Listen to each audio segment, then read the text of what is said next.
Good evening, people. It's Tuesday evening. Welcome. How is your day going? Today I'm going to be speaking on emotional stability. And there's a whole lot we could be saying about emotional stability, but I'll just touch on one or two things that I believe will be very helpful to you. So, whether you are a leader or just a follower, emotional stability is one thing that you want to learn about. And for people who are aspiring leaders, people who want to, now when I mean aspiring leaders, I'm not necessarily referring to positional leaders, because there's leadership by position, right? But the real leadership is a disposition. Okay, so whether or not you have this big title to your name, or you're just someone who's discovering, developing himself and doing the best that he can to represent who he is somehow, right? Becoming the best of who you are is also leadership. So whatever it is that you want to become, whatever it is that you would love to become, there are rules, there are regulations, there are principles that we need to learn. There are things that we need to have in our lives if we're going to be solid people, if we're going to progress from one rung of the ladder to another, from one altitude to another. We just need to have certain things. One of the things that we must have is emotional stability. We must have emotional stability. You know, you have to be able to regulate yourself. You have to be able to control yourself. You have to be able to understand yourself, and you have to make sure that the things that each you in your personality don't get in the way of your success. They don't get in the way of your relationship with others. People fail many times just because they have not learned how to grab a hold of their emotions. People fail many times because they have not learned how to grab a hold of their emotions. I said sometimes people fail because they haven't yet grabbed a hold of their emotions. Emotions, I mean, can range from, there are different kinds of emotions, right? It could be anger, it could be sexual desires and all. So, but you need to grab a hold of your emotions. If you can't control your emotions, it might be very, very difficult for you to progress the way that you should in your relationships and, of course, in your life. We must remember very importantly that how we relate with others plays one of the biggest roles in how we progress in life. So our interpersonal relation skills and how it is that we're able to connect and deal with people will make up one of the biggest determining factors on how we progress. Emotional stability begins from understanding yourself.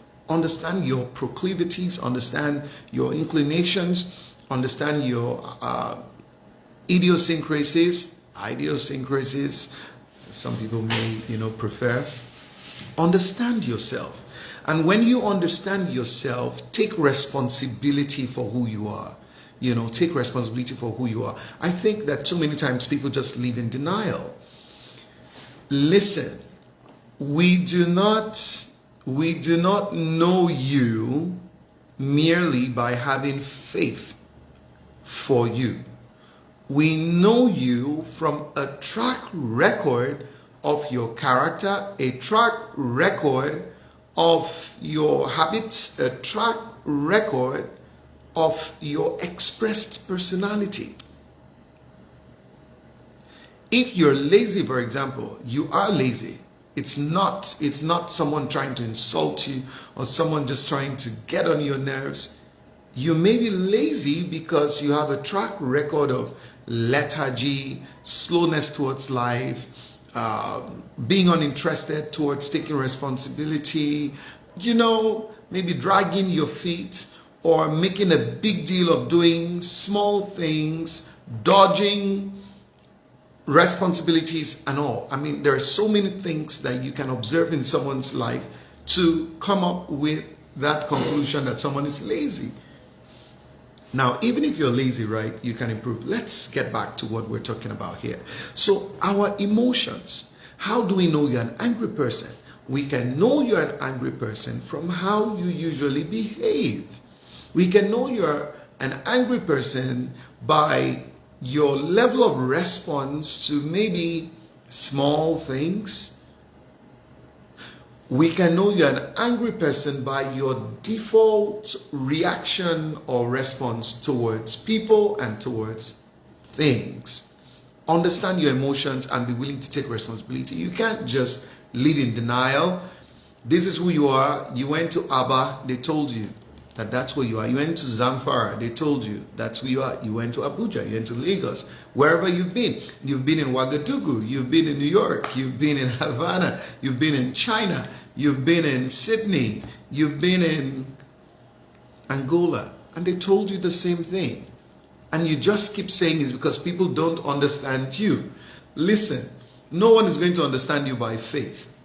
People are going to understand you based upon how you put forth your character, how you dispose your personality, how you relate to people, and the track records that you create as a result of your interaction or your disposition towards people and towards situations. We need to be emotionally stable or else we will miss opportunities. We will miss opportunities. Tell me about some guy who doesn't have a plan B, and just because he's irked by his boss's talk or whatever his boss has done or said to him or her, he just, hey, is it because I'm on this job that you think you can talk to me anyhow? He writes his resignation and throws it in the face of his boss. He just wants to satisfy his emotions. You know, that thing he watched in the movie where someone threw a resignation letter on the face of a boss. He just wants to do it and get happy with it, and walks out of that door and is plunged into hardship for the next 2 years of his or her life. That's not wisdom. You need to be emotionally stable. You need to be emotionally stable. How can you put yourself together? How can you regulate your emotions? Know who you are. Know who you are. Acknowledge who you are. You can't even start the journey of improving on who you are if you don't first acknowledge that this is who I am.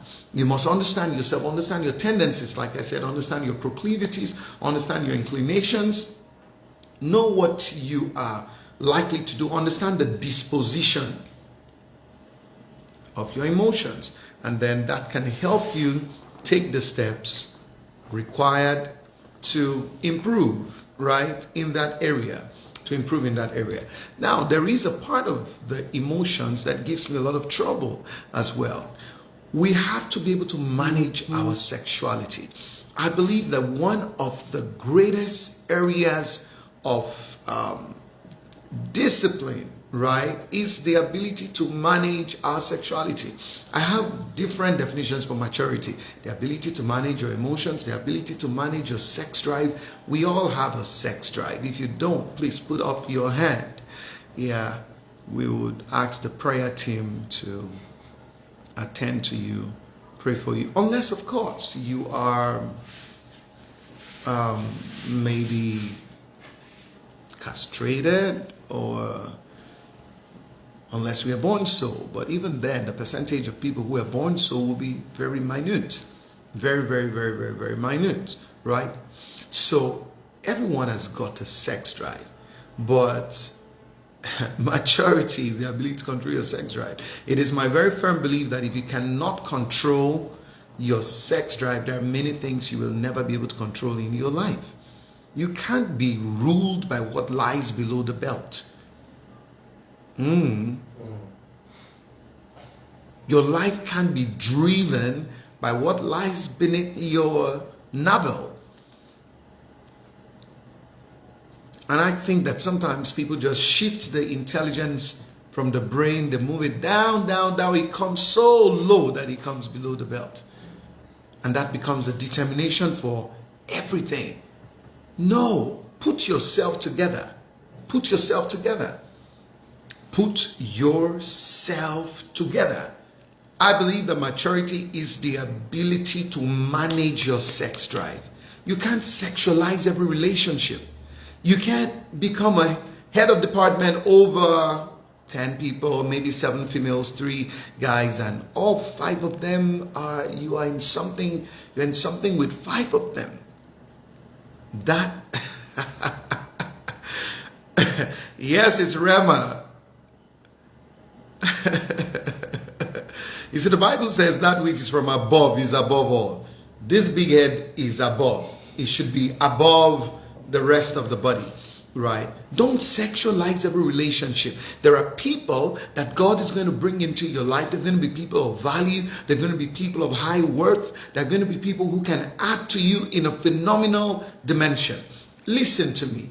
We all get to a place where we get to admire somebody and we just like so many things about this person. But you see, maturity is the ability to maintain your sanity and to refuse to cross certain emotional lines even when it looks like you have great admiration for someone. Admiration is good, and admiration by itself is not bad, but admiration has got a limit. And self-control is knowing when you're on the brink, knowing where you shouldn't go beyond. It's okay to think that this lady, she's intelligent, she's beautiful, she's calm, she's understanding, she's cooperative, she is, and all of that. But it's something else if you now begin to think beyond that and, you start thinking of how you can have some kind of sexual relationship. You have to be able to manage your sexuality. That's one of the greatest signs of maturity. No matter how you feel, everyone, apart from maybe a few who were born without that sexual desire, there'll be very few. Even the Bible talks of some that may have been born like that. But we all know that that'll be like a drop in the ocean, right? Everyone has got a sex drive. Everyone has got a libido. Everyone has got that thing, and it's on the inside of us. I keep saying that one reason God gave us self-control as a fruit of the Spirit is because the body naturally wants to go out of control. Even Paul says, I put my body under and bring it under subjection, lest by any means, after I have preached, I myself should be a castaway. So we do something to our body. And for us who are Christians, we understand that at new birth, our spirits were regenerated. But our minds have to be renewed. That's our responsibility. We have to expose ourselves to the thought pattern of God through meditation in His Word until there's a formatting of the spirit of our minds and where our thinking comes in alignment with God, isn't it? And then our bodies too, we must do something about our bodies. Romans 12 verse 1 and verse 2, I beseech you, brethren, by the mercies of God, that you present yourselves a living sacrifice, holy and acceptable unto God. If it's not holy, it's not acceptable. Now, but it's you who present yourself a living sacrifice. Back in the day, in the Old Testament, we see that sacrifices had to be killed and then put on the altar, then they are offered to God, isn't it? But now He says living sacrifice. It sounds like a paradox, but it makes a lot of sense because you're dead to the flesh but alive to the spirit, right? Paul said, I die daily. If he died yesterday, how is he able to die again today, right? It's the flesh. A death that continues to happen while we live. We live unto Christ. In Galatians 2:20, I'm crucified with Christ. Nevertheless, I live, yet not I, but Christ lives in me. The life I now live, In the flesh, I live by the faith of the Son of God who loved me and gave himself for me. Now, verse 2 of Romans 12, be not conformed to the world, but be ye transformed. So you have to be able to manage your sex drive. Don't sexualize every relationship. There is a lot more you could gain from that lady than sex. You can reduce everything to sex all the time. It's a major sign of weakness that every time you find something great, something intelligent, something, you just want to break into it. You want to sexualize it. You want to stick your private part in it. No. It's bad manners. It's bad manners. And whether it's a relationship that is supposed to be tended towards marriage, listen, you will never be able to maintain emotional stability if you don't have the right value system. Our values are very important. Our values are very important. So what are your values? Do you even have values, or anything goes? For the most part, many people don't have values. You must have values. Your values are like your firewalls. Your values shape your life. Your values determine whether you can be trusted or not. What exactly are your values? Look, you can't climb up high, and even if you do, you can't last if you don't have the values that align with the height you want to sustain. There are too many people who have been kicked out from great heights just because they cannot hold themselves together. So our values, that's what keeps us. What's the benefit of having a relationship with someone that can be trusted? Someone you cannot trust your son or your daughter with. I mean, values are firewalls. You must have values. You must have values. You must have values. How much would you pay to turn away from, your belief system, to turn away from the right values? Or how much would you be paid to do that? I think if you're in a relationship, let's even deal with what someone just said in the comments about people trying to test their sex drives to know whether they're compatible. What exactly are you saying? How many people are you going to sleep with to test sex drives? When did you become a lab technician? A sexual lab technician? Testing everything that comes your way. Do you even understand what you're saying? How about the trauma? How about the hurt? How about the wounding? How about the damage that is caused in the name of testing stuff? Adam did not have to test Eve before they got married. If God is leading you to this person, so be it. Everything else will follow. Let me say here, in passing, that God provides everyone in God's original intention. Everyone is supposed to come in factory-fitted mode. In factory-fitted mode, right? So you customize the settings in marriage. The sex settings are customized in marriage. How you want it, how you like it. It's customized in marriage. You can't finish doing everything that married people do and then hope to still have it great in marriage. No. Oh, no.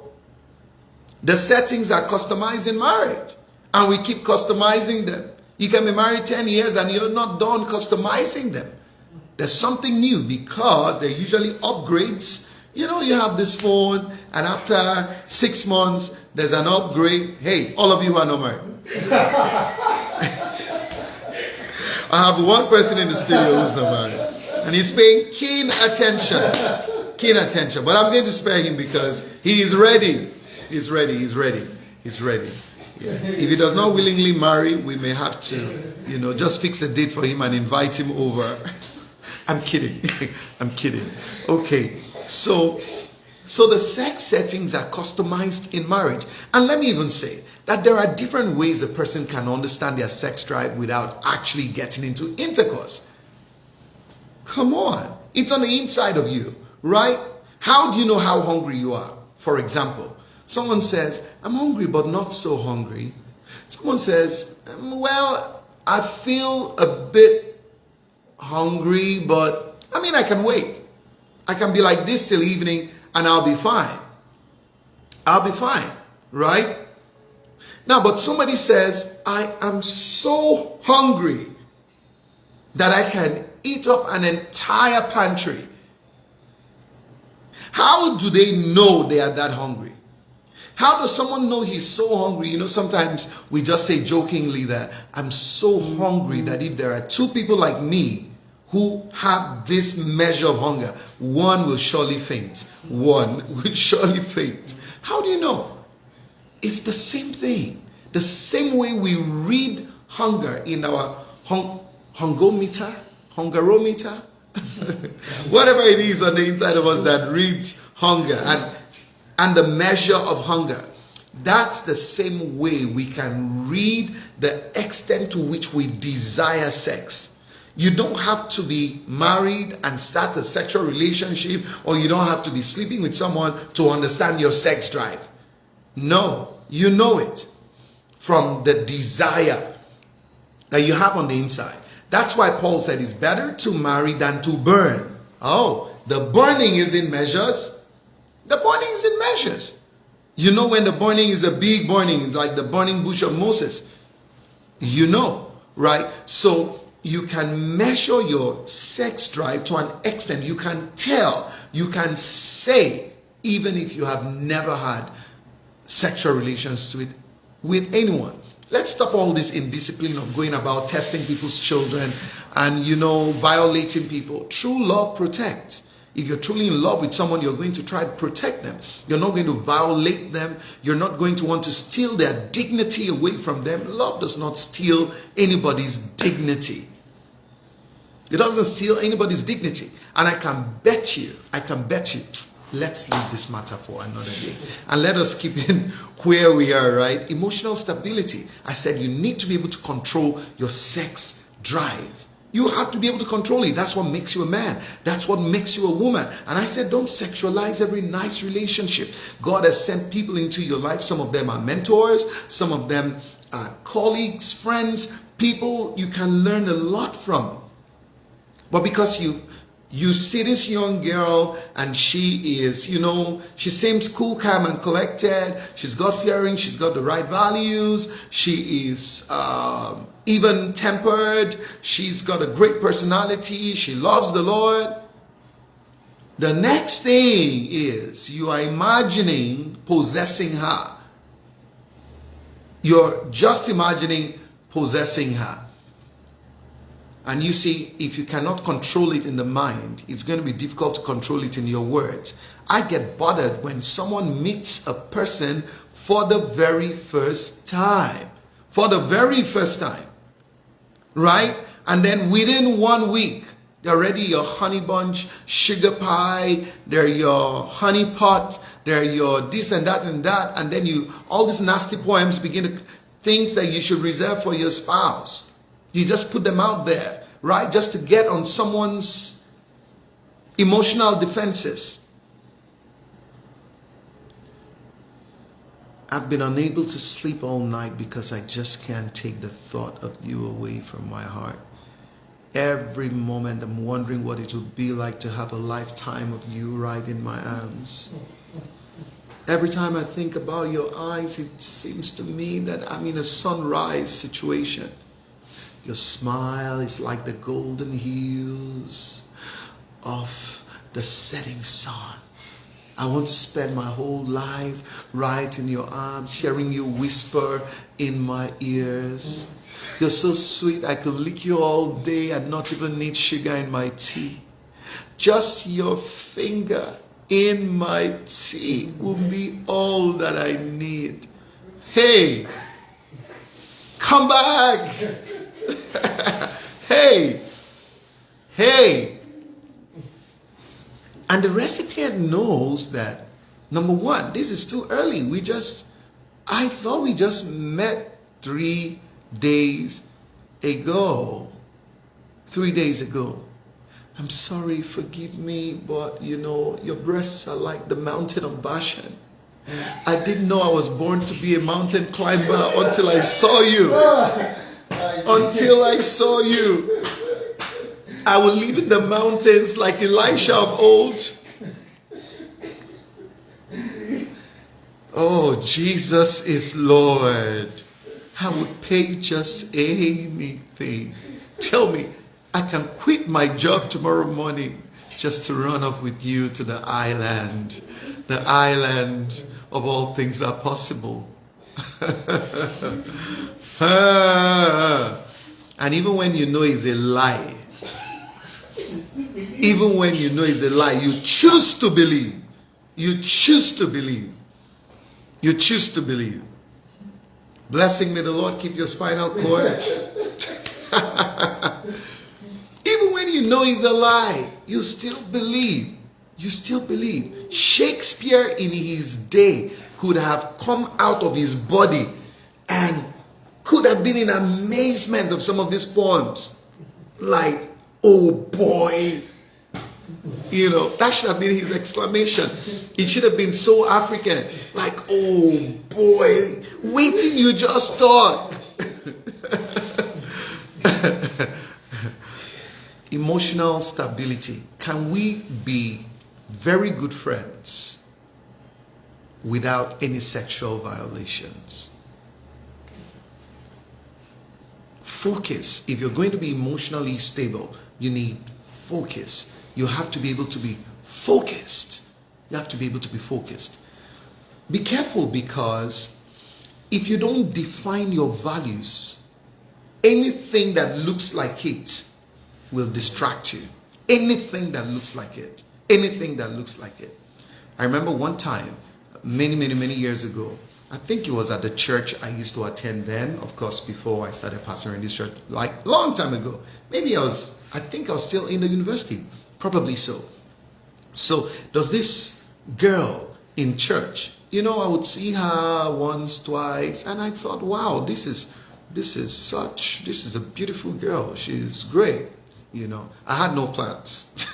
Just so you know, I had no plans. This was just someone I would see, you know, once or twice in church. And then one day, I think I saw her picking her nose in public. That was the end. That was the end. That was the end. That was the very end. That was the very end. Rating moved from 9 to 1.5. That was the very end. So like I said, get your values in place. If not, every single person that appears like it will distract you. Can God trust you with people's daughters? Do you understand what I'm saying?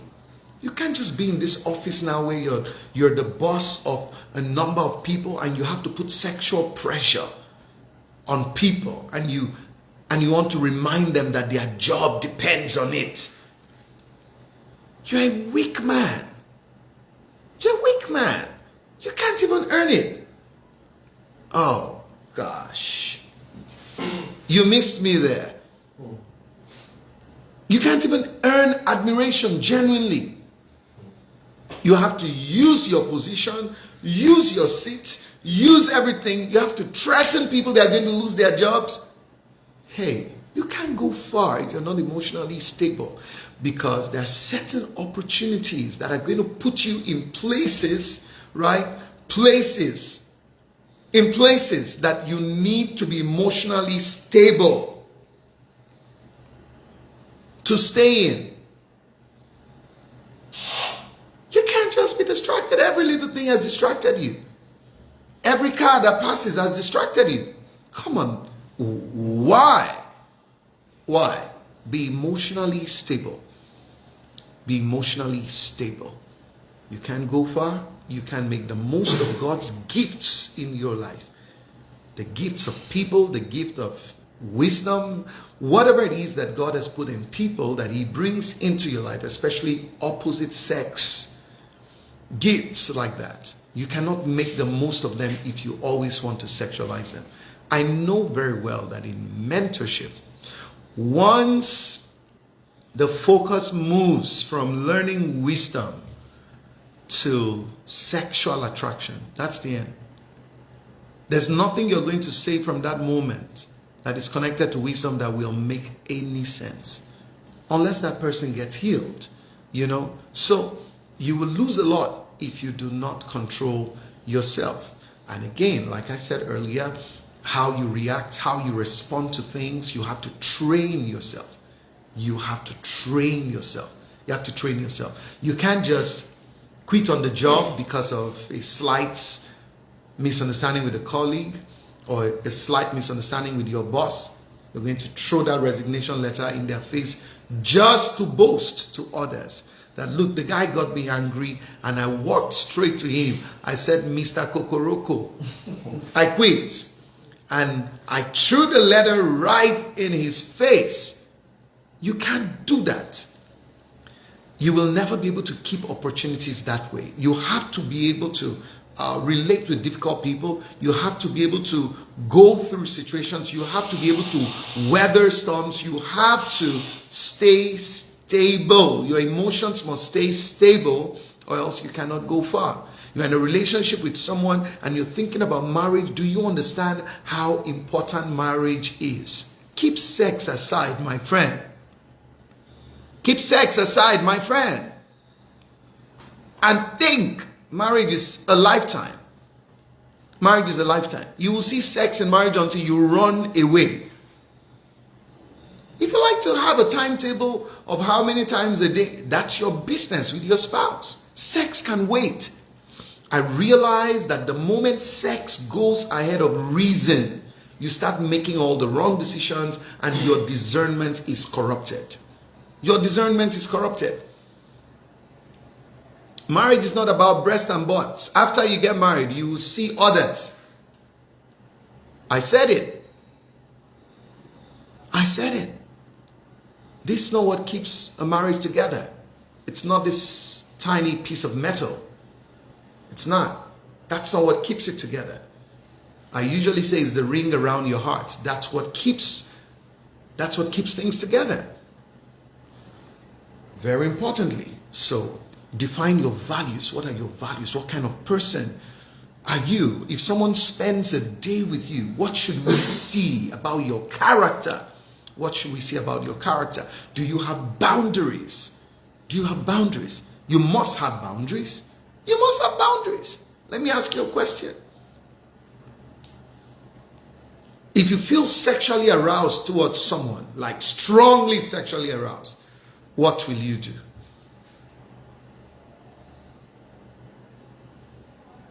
What will you do? Ask the person to give you some so that you can calm down. What would you do? You need boundaries. Understand yourself, know your tendencies, know your inclinations. And that's where to start from if you're going to grow, if you're going to improve, if you're going to develop. You need wisdom. You need wisdom. You're developing such a big liking for this girl. Okay, I like that. Isaac, no night chat. That is right. That is right. That is right. So wisdom. That brings us to wisdom, right? What are you doing visiting this person at 11 p.m.? I think 10 is way, way, way too late. Why are you not on your way to your house at 7 or 7:30? Huh? You're discussing what at 10:30 again? And then it's 11:30 and then it's not safe to go home. So, you can just stay the night. Also, then the night becomes cold and then human blankets are the best. Oh my God. Oh my God. Hold me close. Hold me close. Hold me close, baby. And then the next, and the next, and the next, and the next, and the rest is history. You can't be like that. Let your young woman trust you. Let's even imagine that something happened. Let's imagine that there was an exceptional situation where she had to sleep in your house. An exceptional situation, not a habit.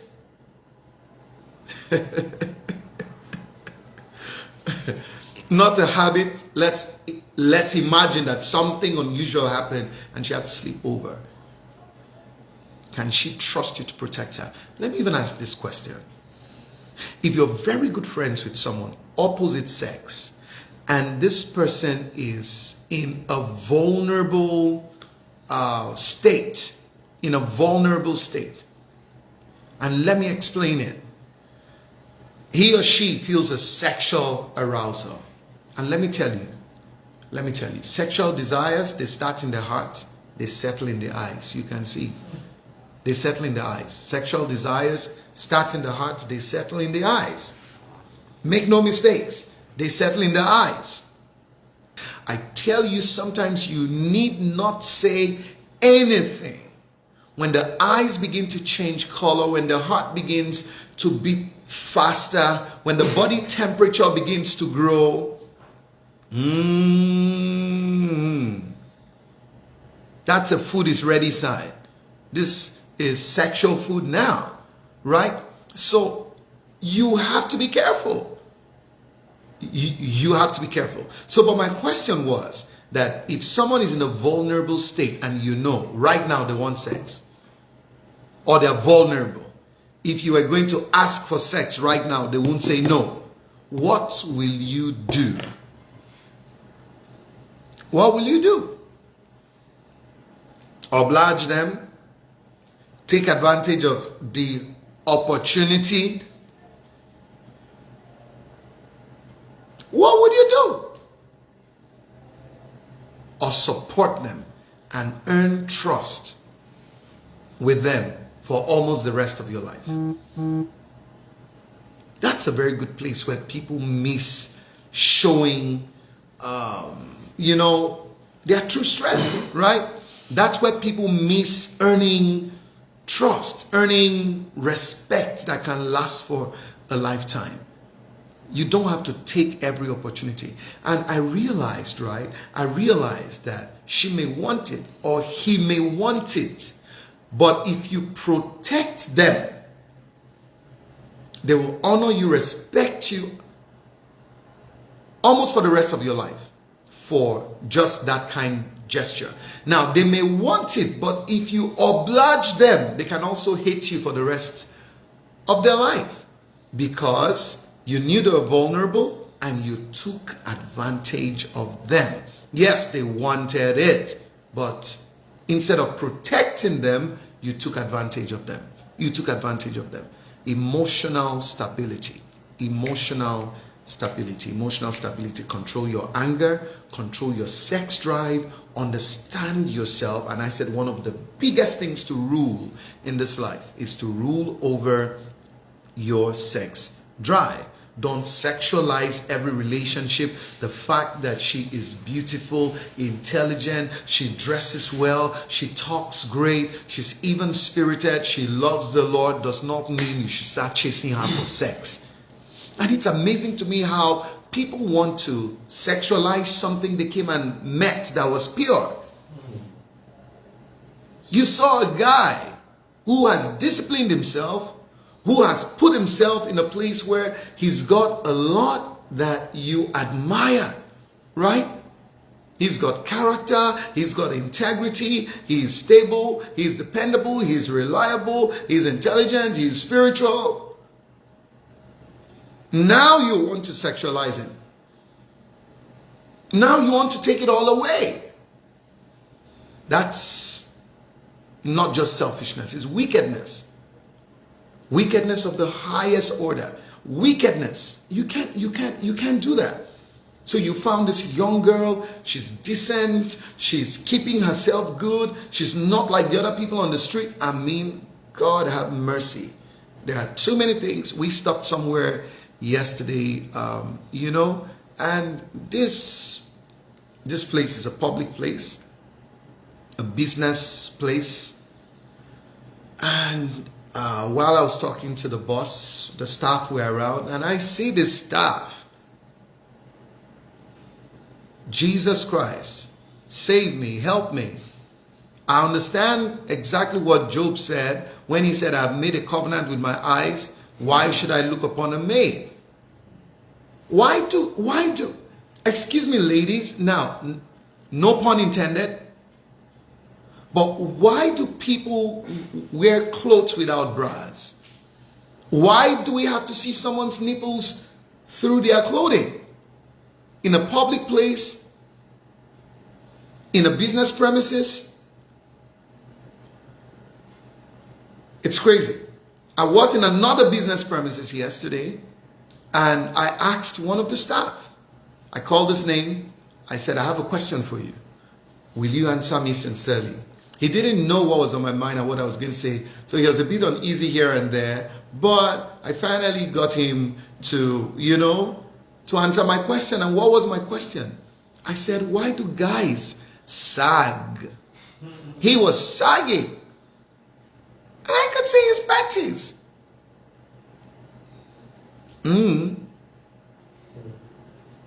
Why are you showing me your boxers?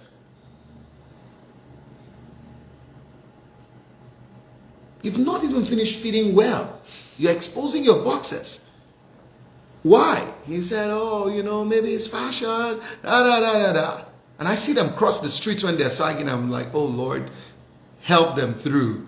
Because, gosh, I think only the devil can put certain thoughts in people's minds. This is not about being religious or no, it's just about being sensible. Just being sensible. How do you walk about with your nipples on the street? Why? Why? Oh yes, nipples everywhere in town. Yes. Why? What's the idea? It tells the character of a person. It tells the character of a person. It tells the character of a person. It tells the character of a person. You're looking for a girl to marry. It should not be the one who has exposed her nipples from Kaduna to Calabar. No. Look for someone who's decent. Because it tells that there's something loose in the emotional, panel. There are some screws that are loose. Why would a guy be going about with his pants half-mast and showing people his boxers in the name of fashion? And why they keep trying to pull the shirt to cover what they have intentionally reduced? I don't understand it. The height of inferiority complex. Okay, this is the end. This is the end. This is the end. Now I'm getting angry and I have to control my emotions. I have to control my emotions. Sex before marriage kills trust. And I'm sure that we're going to talk about this subject of sex another day, but sex outside of marriage kills trust. And if you can be man enough, like I said, it may not be that you don't feel like having it. Listen to me. And I'm going to say this very clearly. I will not marry a woman I don't have feelings for. Like nothing. I just look at her and she feels like wood. I feel like stone. Welcome to the club. No. I'm not going to marry a woman I do not have feelings for. Okay? I won't, but I'm not led by my feelings. I'm a Christian. I'm led by the Spirit of God. And I'm going to have to subject the feelings. Having an erection is not a license for sex. It's just a sign that a sexual desire is growing on the inside of you. Keep it down. Call it by its name and tell it cooperate. Cooperate. Stay down. Stay down. Stay down. You have to train yourself to be disciplined. Let man trust you. Let God also trust you. And I believe that the more we are trusted, the more we are entrusted. The more we are entrusted.